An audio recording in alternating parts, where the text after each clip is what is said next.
ಇನ್ನೇನು ಬಿಹಾರ ಚುನಾವಣೆ ಬರ್ತಾ ಇದೆ. ಅಲ್ಲಿ ಚುನಾವಣಾ ಆಯೋಗ ಭರ್ಜರಿ ಸರ್ಜರಿಯನ್ನ ಕೂಡ ಮಾಡ್ತಾ ಇದೆ. ನಕಲಿ ಮತದಾರರನ್ನ ಹುಡುಕಿ ಮತದಾರರ ಪಟ್ಟಿಯಿಂದ ಹೊರ ಹಾಕ್ತಾ ಇದೆ. ಅದನ್ನ ಕಂಡು ಕಾಂಗ್ರೆಸ್ ಮತ್ತು ಇತರ ಮಿತ್ರ ಪಕ್ಷಗಳು ಕಂಗಾಲಾಗಿವೆ.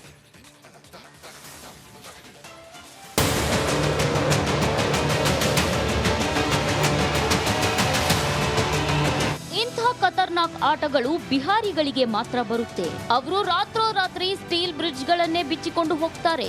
ನಿನ್ನೆ ಇದ್ದ ಟವರ್ ಇವತ್ತಿರಲ್ಲ. ಕಟ್ಟಿದ ಬ್ರಿಡ್ಜ್ಗಳಿಗೆ ವಾರದ ಆಯಸ್ಸು ಇರೋದಿಲ್ಲ. ಅಂಥ ಬಿಹಾರ ಇಡೀ ದೇಶವೇ ಬೆಚ್ಚಿ ಬೀಳುವಂತ ಘಟನೆಯೊಂದಕ್ಕೆ ಸಾಕ್ಷಿಯಾಗಿದೆ. ಬಿಹಾರದ 100 ಜನರಿಗೆ 120 ಆಧಾರ್ ಕಾರ್ಡ್. ಮುಸ್ಲಿಂ ಪ್ರಾಬಲ್ಯದ ಜಿಲ್ಲೆಗಳ ಇದೆಂಥ ಆಟ. 2026ರಲ್ಲಿ ಬಿಹಾರ ಚುನಾವಣೆ ನಡೆಯಲಿದೆ. ಚುನಾವಣಾ ಆಯೋಗ ಮತದಾರರ ಪಟ್ಟಿಯತ್ತ ಕಣ್ಣು ಹಾಯಿಸುತ್ತಿದೆ. ಆಗ ಸಿಕ್ಕ ಲೆಕ್ಕಾಚಾರ ಕಂಡು ಎಲೆಕ್ಷನ್ ಕಮಿಷನ್ ಅಧಿಕಾರಿಗಳೇ ಬೆಚ್ಚಿ ಬಿದ್ದಿದ್ದಾರೆ. ಬಿಹಾರದ 94% ಜನ ಆಧಾರ್ ಪಡೆದಿದ್ದಾರೆ. ಆದ್ರೆ ಮುಸ್ಲಿಂ ಬಾಹುಳ್ಯದ ಪ್ರದೇಶಗಳಲ್ಲಿ 120% ಜನ ಆಧಾರ್ ಪಡೆದಿದ್ದಾರೆ. ಸಿಂಪಲ್ ಆಗಿ ಹೇಳೋದಾದ್ರೆ 100 ಜನರಿದ್ರೆ ಅವರ ಬಳಿ 120 ಆಧಾರ್ ಕಾರ್ಡ್ಗಳಿವೆಯಂತೆ. ಕಟಿಹಾರ್, ಅರಾರಿಯಾ ಮತ್ತು ಪೂರ್ಣಿಯಾ ಜಿಲ್ಲೆಗಳಲ್ಲಿ 100 ಜನರಿಗೆ 120ಕ್ಕೂ ಹೆಚ್ಚು ಆಧಾರ್ ಕಾರ್ಡ್ಗಳನ್ನ ಮಾಡಲಾಗಿದೆ. ಹೀಗಿರುವಾಗ ಈ ಹೆಚ್ಚುವರಿ ಆಧಾರ್ ಕಾರ್ಡ್ಗಳನ್ನ ಯಾರಿಗಾಗಿ ಮಾಡಲಾಗಿದೆ ಮತ್ತು ಏಕೆ ಎಂಬ ಪ್ರಶ್ನೆ ಉದ್ಭವಿಸಿದೆ. ಈ ಎಲ್ಲಾ ಜಿಲ್ಲೆಗಳಲ್ಲಿ ಮುಸ್ಲಿಮರೇ ಬಹುಸಂಖ್ಯಾತರಾಗಿದ್ದಾರೆ. ವೋಟರ್ ವೆರಿಫಿಕೇಶನ್ ನಿಂದ ರಾಹುಲ್ ಗಾಂಧಿಗೆ ಟೆನ್ಷನ್ ಹೆಚ್ಚಾದಂತೆ ಕಾಣುತ್ತಿದೆ. ಬಿಹಾರದಲ್ಲಿ ಮಾತಾಡಿದ ರಾಗ ಮಹಾರಾಷ್ಟ್ರದಂತೆ ಬಿಹಾರದಲ್ಲೂ ಷಡ್ಯಂತ್ರ ಮಾಡ್ತಾರೆ. ಕಳೆದ ವರ್ಷ ಮಹಾರಾಷ್ಟ್ರದಲ್ಲಿ ಲೋಕಸಭೆ ಎಲೆಕ್ಷನ್ ನಡೆದಾಗ ಮಹಾ ವಿಕಾಸ್ ಅಗಾಡಿ ಮೇಲುಗೈ ಸಾಧಿಸಿತ್ತು. ಕೆಲ ದಿನಗಳ ಬಳಿಕ ಮಹಾರಾಷ್ಟ್ರ ವಿಧಾನಸಭೆ ಚುನಾವಣೆ ನಡೆದಾಗ 10% ಮತದಾರರ ಸಂಖ್ಯೆ ಹೆಚ್ಚಾಯಿತು. ಅಸೆಂಬ್ಲಿ ಎಲೆಕ್ಷನ್ನಲ್ಲಿ 1 ಕೋಟಿ ಹೊಸ ಮತದಾರರ ಸೇರ್ಪಡೆಯಾಯಿತು. ಎಲ್ಲೆಲ್ಲಿ ಮತದಾರರು ಹೆಚ್ಚಾಗಿದ್ದಾರೋ ಅಲ್ಲೆಲ್ಲ ಬಿಜೆಪಿ ಜಯ ಗಳಿಸಿತು. ಎಲ್ಲಾ ಹೊಸ ಮತದಾರರು ಬಿಜೆಪಿಗೆ ವೋಟ್ ಹಾಕಿದ್ರು. ಅದೇ ಸ್ಥಿತಿ ಬಿಹಾರದಲ್ಲೂ ಬಂದ್ರೂ ಅಚ್ಚರಿ ಇಲ್ಲ ಅಂತ ರಾಹುಲ್ ಗಾಂಧಿ ಹೇಳಿದ್ದಾರೆ. लोकसभा के चुनाव में महाराष्ट्र में इंडिया गठबंधन मेजॉरिटी लेके आए, जीत के आया और विधानसभा के चुनाव में कुछ ही महीने बाद इंडिया गठबंधन बुरी तरह हारा. ನಕಲಿ ಮತದಾರರ ವಿಷಯವು ಬಿಹಾರ ಮಾತ್ರವಲ್ಲದೆ ಪಶ್ಚಿಮ ಬಂಗಾಳದಲ್ಲಿಯೂ ಚರ್ಚೆ ಹುಟ್ಟುಹಾಕಿದೆ. ಅಲ್ಲಿ ಮಮತಾ ಬ್ಯಾನರ್ಜಿ ಸರ್ಕಾರ ಆಧಾರ್ ಕಾರ್ಡ್ಗೆ ಬ್ರೇಕ್ ಹಾಕಲು ವಿರೋಧಿಸುತ್ತಿದೆ.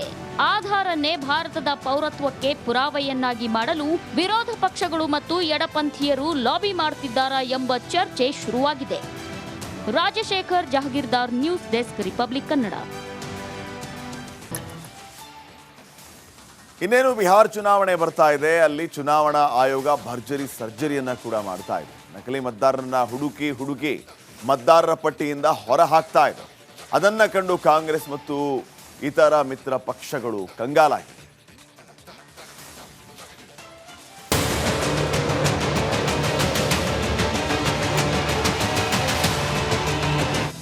ಖತರ್ನಾಕ್ ಆಟಗಳು ಬಿಹಾರಿಗಳಿಗೆ ಮಾತ್ರ ಬರುತ್ತೆ. ಅವರು ರಾತ್ರೋರಾತ್ರಿ ಸ್ಟೀಲ್ ಬ್ರಿಡ್ಜ್ಗಳನ್ನೇ ಬಿಚ್ಚಿಕೊಂಡು ಹೋಗ್ತಾರೆ. ನಿನ್ನೆ ಇದ್ದ ಟವರ್ ಇವತ್ತಿರಲ್ಲ. ಕಟ್ಟಿದ ಬ್ರಿಡ್ಜ್ಗಳಿಗೆ ವಾರದ ಆಯಸ್ಸು ಇರೋದಿಲ್ಲ. ಅಂಥ ಬಿಹಾರ ಇಡೀ ದೇಶವೇ ಬೆಚ್ಚಿ ಬೀಳುವಂತ ಘಟನೆಯೊಂದಕ್ಕೆ ಸಾಕ್ಷಿಯಾಗಿದೆ. ಬಿಹಾರದ 100 ಜನರಿಗೆ 120 ಆಧಾರ್ ಕಾರ್ಡ್.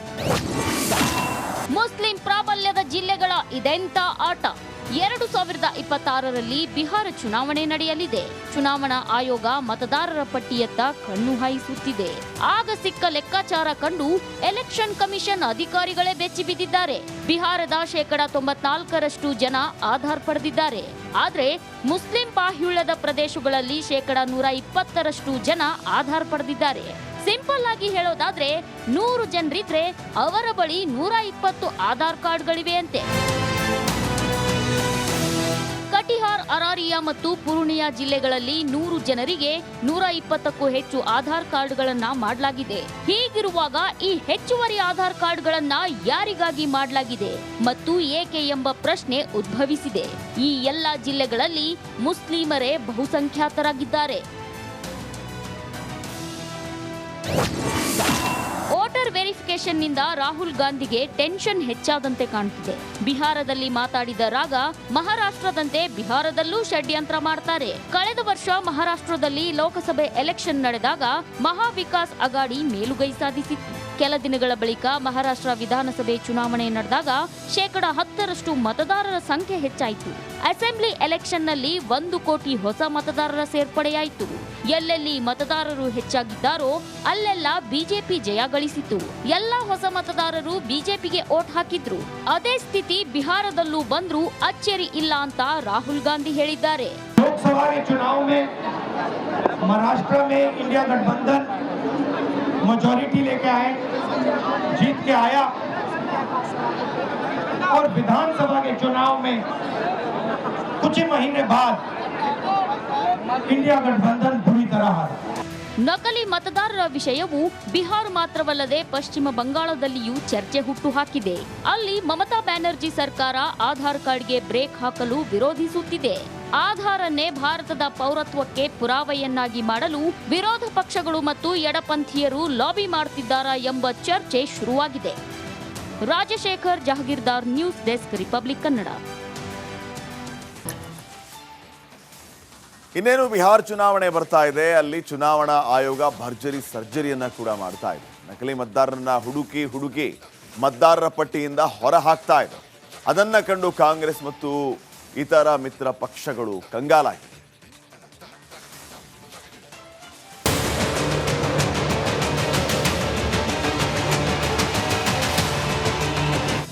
ಖತರ್ನಾಕ್ ಆಟಗಳು ಬಿಹಾರಿಗಳಿಗೆ ಮಾತ್ರ ಬರುತ್ತೆ. ಅವರು ರಾತ್ರೋರಾತ್ರಿ ಸ್ಟೀಲ್ ಬ್ರಿಡ್ಜ್ಗಳನ್ನೇ ಬಿಚ್ಚಿಕೊಂಡು ಹೋಗ್ತಾರೆ. ನಿನ್ನೆ ಇದ್ದ ಟವರ್ ಇವತ್ತಿರಲ್ಲ. ಕಟ್ಟಿದ ಬ್ರಿಡ್ಜ್ಗಳಿಗೆ ವಾರದ ಆಯಸ್ಸು ಇರೋದಿಲ್ಲ. ಅಂಥ ಬಿಹಾರ ಇಡೀ ದೇಶವೇ ಬೆಚ್ಚಿ ಬೀಳುವಂತ ಘಟನೆಯೊಂದಕ್ಕೆ ಸಾಕ್ಷಿಯಾಗಿದೆ. ಬಿಹಾರದ 100 ಜನರಿಗೆ 120 ಆಧಾರ್ ಕಾರ್ಡ್. ಮುಸ್ಲಿಂ ಪ್ರಾಬಲ್ಯದ ಜಿಲ್ಲೆಗಳ ಇದೆಂಥ ಆಟ. 2026ರಲ್ಲಿ ಬಿಹಾರ ಚುನಾವಣೆ ನಡೆಯಲಿದೆ.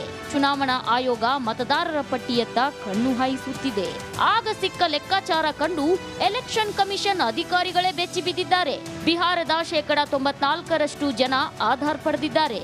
ಆದ್ರೆ ಮುಸ್ಲಿಂ ಬಾಹುಳ್ಯದ ಪ್ರದೇಶಗಳಲ್ಲಿ 120% ಜನ ಆಧಾರ್ ಪಡೆದಿದ್ದಾರೆ. ಸಿಂಪಲ್ ಆಗಿ ಹೇಳೋದಾದ್ರೆ 100 ಜನರಿದ್ರೆ ಅವರ ಬಳಿ 120 ಆಧಾರ್ ಕಾರ್ಡ್ಗಳಿವೆ ಅಂತೆ. ಕಟಿಹಾರ್, ಅರಾರಿಯಾ ಮತ್ತು ಪೂರ್ಣಿಯಾ ಜಿಲ್ಲೆಗಳಲ್ಲಿ 100 ಜನರಿಗೆ 120ಕ್ಕೂ ಹೆಚ್ಚು ಆಧಾರ್ ಕಾರ್ಡ್ಗಳನ್ನ ಮಾಡಲಾಗಿದೆ. ಹೀಗಿರುವಾಗ ಈ ಹೆಚ್ಚುವರಿ ಆಧಾರ್ ಕಾರ್ಡ್ಗಳನ್ನ ಯಾರಿಗಾಗಿ ಮಾಡಲಾಗಿದೆ ಮತ್ತು ಏಕೆ ಎಂಬ ಪ್ರಶ್ನೆ ಉದ್ಭವಿಸಿದೆ. ಈ